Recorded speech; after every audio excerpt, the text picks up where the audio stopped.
आप देख रहे हैं डाबरा समाचार। मैं विनोद कुमार। दोस्तों, 2024 का चुनाव खत्म हो गया।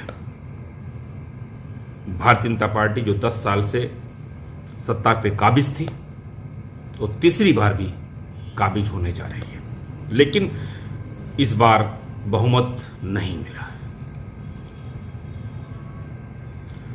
विपक्षी पार्टियां, इंडिया गठबंधन जिस तरह से कह रही थी कि लोकतंत्र खतरे में है, संविधान खत्म हो जाएगा, 400 पार अगर मिल गया भारतीय जनता पार्टी को तो संविधान बदल जाएगा। और ये जो मुद्दा था संविधान बदलने का, और संविधान को जिस तरह से दिखा करके राहुल गांधी जी ने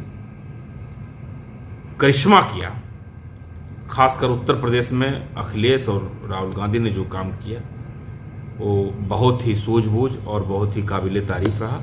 भारतीय जनता पार्टी को परास्त होना पड़ा, और जो 80 का नारा था कि 80 का 80 सीट मिलेगी, वो नहीं मिली और मुंह की खानी पड़ी। सरकार को पूर्ण बहुमत नहीं मिलने से कुछ लोगों की बाछें खिल गई हैं, खासकर नीतीश कुमार जी और चंद्रबाबू नायडू जी के दोनों हाथों में लड्डू हैं। चंद्रबाबू नायडू भी चाहते हैं कि वो मांग लें जो कभी उनको मिला ही नहीं। 20 साल का विधानसभा जो उनसे महरूम हो गया था, वो उस पर भी वो काबिज हो गए हैं। पूर्ण बहुमत से चंद्रबाबू नायडू आंध्र प्रदेश में मुख्यमंत्री बनाने जा रहे हैं। और नीतीश जी, जिनको कहा गया था कि वो उनकी अंतिम दौर चल रहा है, वो इस बार सबसे ज्यादा सीट लेकर के 1 नंबर पे हैं बिहार में। इंडिया गठबंधन जो चाहता था वो नहीं हुआ। इंडिया गठबंधन का ये लक्ष्य था कि 295 हम पार पा जाएंगे और तानाशाही को खत्म कर देंगे, लेकिन मोदी जी की गारंटी थी, मोदी जी का जो घोषणा पत्र था, मोदी जी के नाम पे चुनाव लड़ा गया, और जितने भी मोदी जी के अलावा भारतीय जनता पार्टी, आरएसएस, जितने भी लोग थे, सबको गौड़ कर दिया गया। इसका खामियाजा नरेंद्र मोदी और भारतीय जनता पार्टी को भुगतना पड़ा। अब भारतीय जनता पार्टी केंद्र में मजबूत नहीं है, मजबूर है। अगर 5 साल चलाएगी तो वो मजबूर रहेगी, वो डर डर के सरकार चलाएगी। और आने वाले दिनों में, आने वाले विधानसभा के जो चुनाव हैं जिन प्रदेशों में, उसमें भी खतरे की घंटी है भारतीय जनता पार्टी के लिए। और ये सरकार जो एनडीए की बनने जा रही है, ये कब तक चलेगी, कब तक इसमें लोग जुड़े रहेंगे, क्या इसके लोग टूटेंगे, कुछ नहीं कहा जा सकता है। लेकिन सबसे बड़ी बात, चंद्रबाबू नायडू और नीतीश जी के अलावा जिस पार्टी ने, जिस व्यक्ति ने कमाल किया है, जिसको कोई नाम नहीं ले रहा है, वो है बहन कुमारी मायावती जी।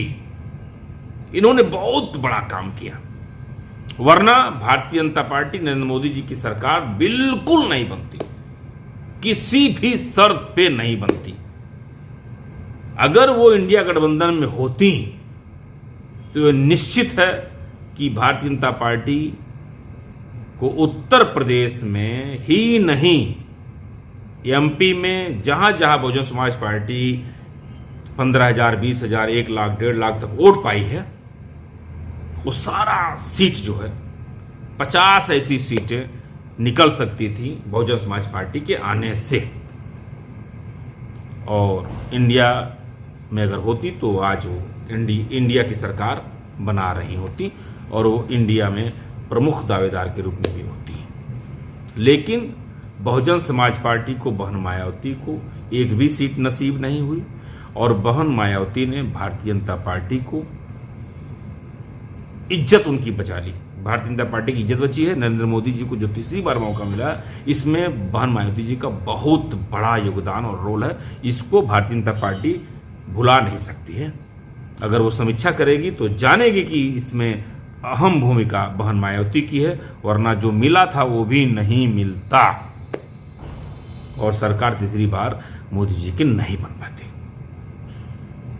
बहन मायावती ने अपने पैर में कुल्हाड़ी खुद मारी है, और या बहन मायावती भारतीय जनता पार्टी से कोई डील हो गई हो जो बिल्कुल बहुजन समाज पार्टी के लोग, बहुजन समाज पार्टी का वोट कुछ तो इनको जरूर मिला है, 10%, 5%, 20%, लेकिन और वोट जो है वो इंडिया की तरफ चला गया, जिससे कि इंडिया को इतनी सीटें मिली और बहुत कम अंतर रहा जहां जहां इंडिया गठबंधन हारा है। तो आने वाले दिनों में विधानसभा के चुनाव में, आने वाले चुनाव में क्या असर दिखेगा और बहुजन समाज पार्टी का अब क्या रुख होगा। और बहुजन समाज पार्टी, बहन मायावती ये कह रही हैं कि मुसलमानों ने हमें वोट नहीं दिया, मुसलमानों को अब टिकट हम नहीं देंगे कि नहीं देंगे, इस पे विचार करेंगे। लेकिन जिस तरीके से इंडिया गठबंधन में अखिलेश यादव ने जिस सूझबूझ के साथ टिकट का वितरण किया, ये बहुत ही काबिले तारीफ रहा, और यही काम उन्होंने विधानसभा में नहीं किया था।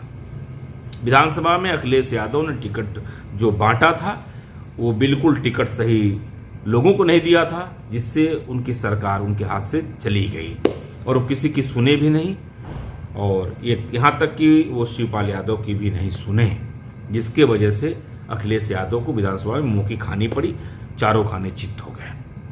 विपक्ष में प्रमुख रहे, लेकिन इस बार जो सूझबूझ का, समझदारी का परिचय दिया अखिलेश यादव जी ने, यह काबिले तारीफ। अगर यही फार्मूला अपनाते रहे और ऐसे ही लोगों को लेके चलते रहे, और ये सबसे बड़ी बात रही कि हम लोगों ने देखा पूर्वांचल में एक जिला है, अगर यही फार्मूला अपनाते रहे और ऐसे ही लोगों को लेके चलते रहे, और ये सबसे बड़ी बात रही कि हम लोगों ने देखा पूर्वांचल में एक जिला है गोरखपुर, जहां से उन्होंने 80 व्यक्ति को, ब्रिजेश गौतम को जो बहुजन समाज पार्टी के कैडर में रहे हैं, उनको जिलाध्यक्ष बनाया, और इसका असर देखने को मिला भी। और ऐसा ही रहा, अगर पीडीए का जो फार्मूला है, अगर ऐसा ही वो लेके चलते हैं तो निश्चित है कि उनको आने वाले विधानसभा में बहुमत मिलने के आसार नजर आ रहे हैं, और भारतीय जनता पार्टी को यहाँ हार का सामना करना पड़ सकता है। अगर भारतीय जनता पार्टी इस तरह से चलती रही और ऐसे ही अगर उनका आपस में अंतरकलह रहा, तो निश्चित है कि आने वाले विधानसभा चुनाव में इसका असर देखने को मिलेगा। तो आप लोग देख रहे डाबरा समाचार। जय हिंद, जय भारत।